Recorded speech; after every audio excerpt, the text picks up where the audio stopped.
열왕기상 21장 11절로 16절입니다.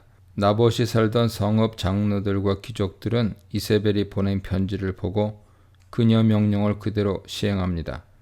12, 13절에서 이세벨의 편지 내용을 그대로 반복하여 기록함으로써 장로들과 귀족들과 2명의 비류들이 11절에서 언급한 이세벨 명령을 그대로 따랐다는 것을 강조하고 있습니다. 여기서 나봇을 고발하고 그를 끌고 나가는데 주도적인 역할을 한 사람은 2명의 비류들입니다.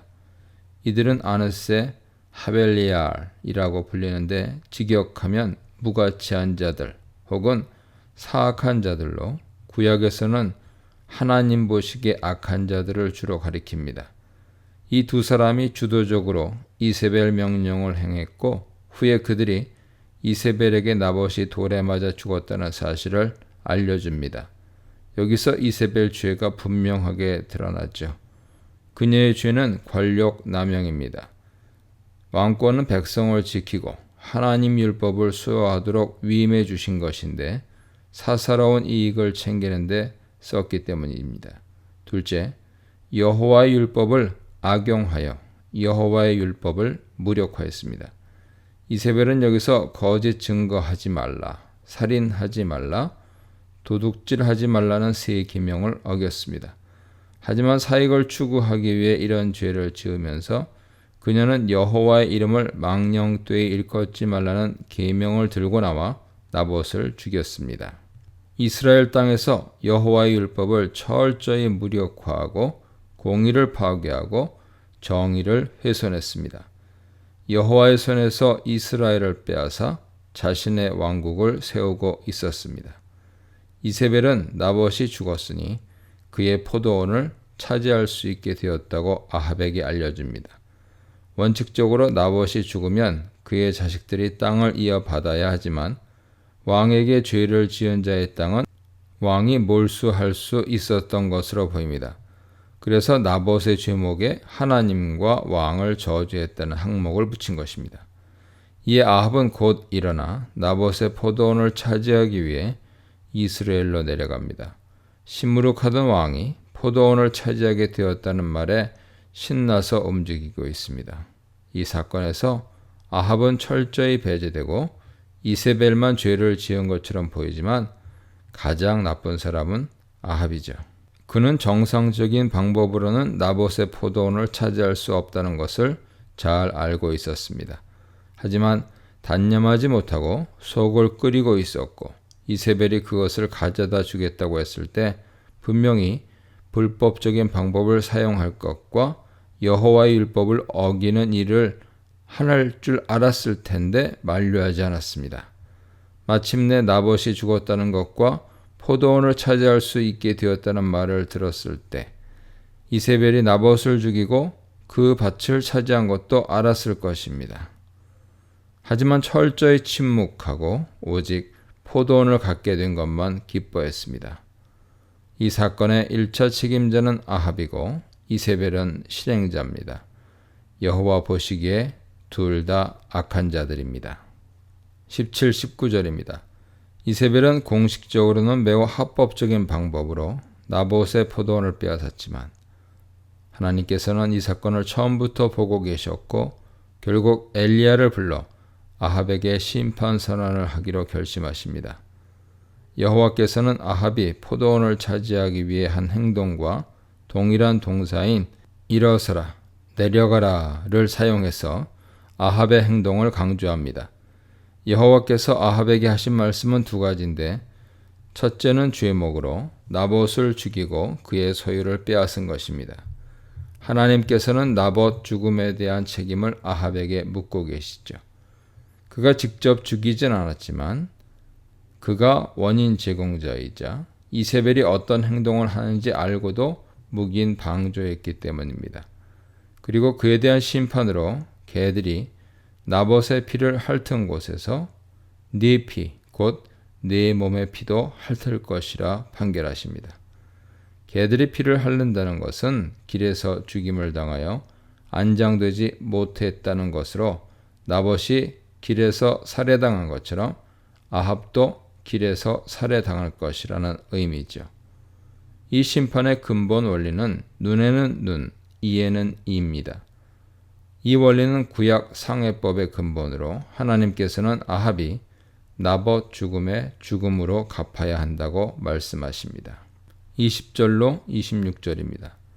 하나님 말씀을 받은 엘리야는 아합을 만나러 갔고 엘리야를 본 아합은 그에게 자신의 원수라고 부르며 불편한 심기를 드러냅니다. 이에 대해 엘리야는 아합이 스스로 악을 저지르는 일에 자신을 팔았기 때문이라고 비난합니다. 그리고 아합에게 여호와의 말씀을 전달하는데 엘리야의 말은 19절의 말과 조금 다릅니다. 19절은 여호와의 말씀 전체를 알려준 것이 아니라 앞부분을 말한 것이고 21절로 24절까지가 여호와 말씀의 나머지 부분에 해당하는 것이죠. 자기 스스로를 재앙에 판 아합에게 여호와께서 내리신 벌은 19절에서 언급된 아합의 비참한 죽음 이외에도 그의 가문의 모든 남자들을 쓸어버리겠다고 선언하십니다. 이스라엘 가운데 매인자나 노인자라는 표현은 어떤 상황에 있든지 모두 죽이겠다는 것을 나타냅니다. 그러면서 아합 집에 내린 벌이 어떤 종류인지 여로보암 왕가의 멸망과 아히야 왕가의 멸망을 통해서 분명하게 알려주십니다. 이것은 오므리 왕가에 대한 반란이 일어나 아합 왕가가 완전히 무너지게 된다는 의미죠. 23절에서는 이 일의 실행자인 이세벨에 대한 심판으로서 개들이 이스라엘 성읍에서 이세벨을 먹을 것이라고 선언하십니다. 이것은 이세벨이 죽임을 당한 후에 길에 버려져 그의 시신을 개들이 먹을 것이라는 의미로 안장되지 못하는 저주를 받게 된다는 의미입니다. 그리고 아합에게 속한 자들, 즉 가족, 신복, 그의 정권을 떠받치고 있는 귀족들을 모두 한 통속으로 보고 하나님께서는 이들도 이세벨과 같은 죄를 물어 동일한 심판 선언을 내리십니다.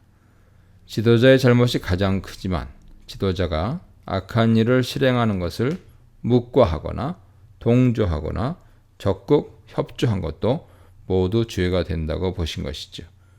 이들 중 누구도 아합과 이세벨에게 나봇의 포도원을 빼앗기 위해 나봇을 죽이면 안 된다고 말하지 않고 이세벨의 지시에 따라 한 몸처럼 움직였기 때문에 공범인 것이죠. 25, 26절은 여호와의 심판 선언에 대한 열왕기 화제 해설로 화자는 아합이 이러한 심판 선언을 받은 것에 대해 세 가지 이유를 말합니다. 첫째, 여호와 앞에서 악을 행하기 위해 스스로를 팔았다. 둘째, 아내 이세벨의 유혹을 받았다. 아합의 의지와 이방 여자 이세벨의 유혹의 합작품이라는 판결이죠. 셋째, 아합이 여호와께서 이스라엘 자손들 앞에서 쫓아내신 아모리 사람들이 행하던 것처럼 우상을 섬기며 매우 가증하게 행동했다. 아합의 시대는 여로보암이 세운 제단으로 인한 죄에 더하여 이세벨로 인해 우상 숭배 문제가 더욱 심각하게 되었던 시대입니다. 27, 29절입니다. 여호와의 심판을 들은 아합은 옷을 찢고 굵은 배로 몸을 동이고 금식하고 굵은 배에 누우며 또 풀이 죽어서 다녔습니다. 아합은 심판 선언에 놀라 죄를 인정하고 용서를 구한 것이죠.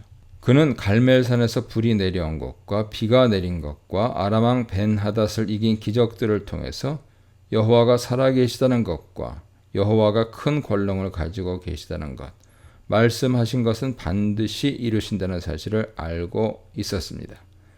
여호와의 능력과 두려움을 알았기에 하나님께서 자신을 죽이시고 자신의 왕가를 무너뜨린다는 말씀이 실현될 것을 알고 죽음의 공포 앞에서 하나님 앞에 굴복한 것입니다.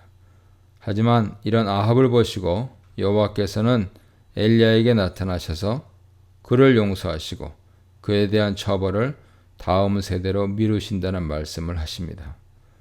여호와께서는 엘리야에게 아합이 내 앞에서 겸비함을 네가 보느냐고 말씀하시는데 마치 아기가 걸음마하는 것을 자랑스러워하는 아버지 모습과 같습니다. 여호와께서는 은혜롭고 자비롭고 노하기를 더디하시며 인자가 많으신 모습으로 아합도 용서하신 것이죠. 심판이 사라진 것은 아니며 하나님께서 한 번 더 아합을 참아주기로 결심하신 것입니다.